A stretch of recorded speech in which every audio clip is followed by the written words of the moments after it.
Hello, and welcome to Employee Attendance Management, alias EAM video tutorials. This tutorial describes the number of tasks by subcategories in the Data Analytics Reporting section.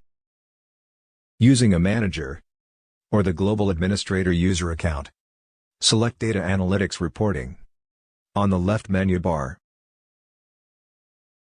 Then select Tasks by Subcategories Data Analytics Report.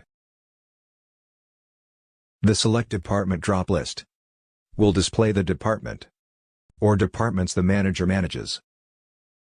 Proceed to select the department from this list.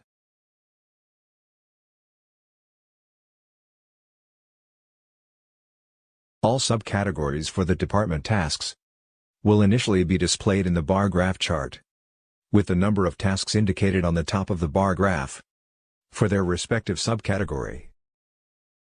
You could refine the chart to specifically show one subcategory, especially if your department had many subcategories associated with tasks, by selecting it in the Select Subcategory drop list.